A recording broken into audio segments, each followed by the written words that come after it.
What's up, everybody? It's Tom Toole here with Remax Mainline and the Tom Toole Sales Group, and I just got back, last month I was at the T3 Summit hosted by Stefan Swanpol, and during that summit they had a TED Talk format with some of the biggest CEOs in real estate right now, and I wanted to share with you the 3 or 4 biggest takeaways that I got from the conference. I mean, this was very powerful stuff where it started at 8 a.m.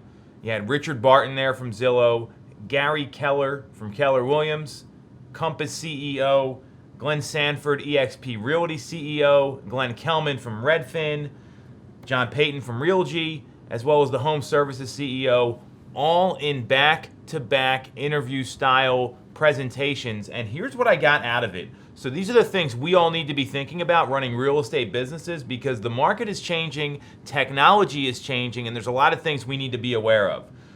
Richard Barton's 20 minutes or half hour were probably the most interesting to me out of anybody, and I pulled 2 things from that are really critical here. So you can group these as 1 or 2 takeaways, whatever you think. The first is what he is looking to bring back to Zillow as its new CEO, because remember, he was the CEO in the beginning, and then Spencer Raskoff was the CEO for a while, and he recently came back into the picture, and he is bringing back the startup mentality. They are looking at themselves as a 14-year-old startup. So think about that. Zillow's got $1 billion in the bank. They're a publicly traded company, and they are embracing a startup mentality.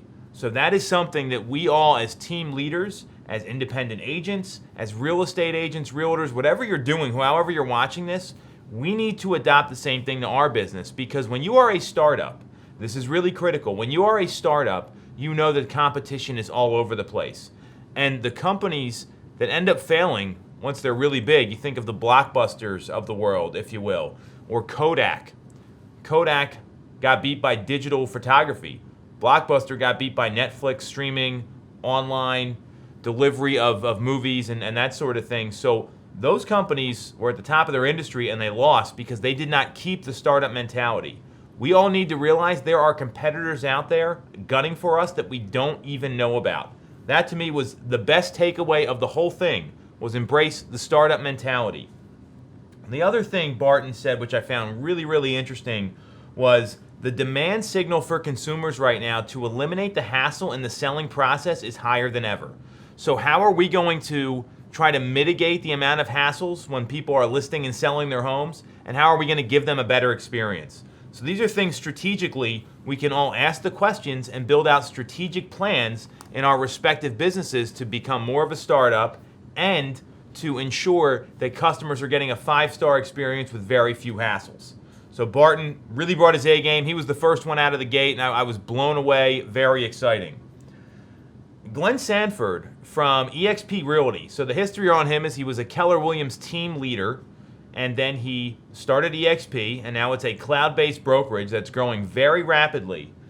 He had, we'll call this one takeaway, if you will, that real estate brokerages are addicted to brick and mortar, and it is critical to build the community. The community is not centered around having a big, luxurious office space to rent. The community is not centered around where you show up to work every day, but the culture of the company. And as, again, team leads, independent agents, or maybe it's a small team, maybe it's a mid-sized team, large team, whatever we're all doing, think about this. Do you really need that brick and mortar space and the sense of community? I know for our agents here at our team, we've got space for everybody. They've all got stand-up desks where they can go prospect. We don't need private offices for everyone on our team because, one, people probably don't want to work there anyway. I see companies all the time that are selling their buildings because everyone's working from home these days. They want that flexibility. And realtors, because you're on the road, you're showing properties, you're going places, coming to the office could be a waste of time when you think about drive time and efficiency. So I'm not saying don't have an office. I want to be super clear here. Fit your office space so that it's a fit for your team and it's not anchoring you down with the cost. That is the biggest thing here, is the cost associated with that. And really focus on the culture and the community. Do you have team meeting spaces? Do you have places for everyone to work? Is it an open working environment? It doesn't have to be a sexy office to be productive. Heck, if you look at our office, I think the best thing we got going is what's behind me here that JM put together for us, one of our team members. Otherwise, it's not sexy, it's clean, it's neat, it's efficient, and we're selling a lot of real estate. So really love that takeaway from Glenn Sanford, CEO of EXP. And lastly, the third takeaway, or fourth one, depending on how we're counting here. I feel like Tom Ferry where I lose count on when I'm getting to 3 or 4. So Tom, I love you, but you do that all the time. John Payton, CEO of Realogy, and Gary Keller, CEO of Keller Williams, they both had very similar things they shared. John Payton said 8 years ago, everyone poo-pooed or thought Airbnb was a horrible idea. How'd that work out? Everyone missed it. Everyone missed it. Gary Keller said mobile banking made it game over for banks because you didn't need to go to the bank anymore. You don't need to deposit checks, all that sort of stuff. I think I've been to my bank once this year, and we're in June now. So what I see with these two things, and the takeaway I get from those two statements is you need to be aware of what's going on around you. It's really easy for agents to say iBuyers are never going to work. All these CEOs that were at this event, they felt that iBuyers were going to make up anywhere from 10 to 25% of the marketplace moving forward. That's not something to dismiss. That's taking away 10 to 25% of the sales for all of us to help people with, and that eliminates revenue for each of our respective companies and teams or independent practices.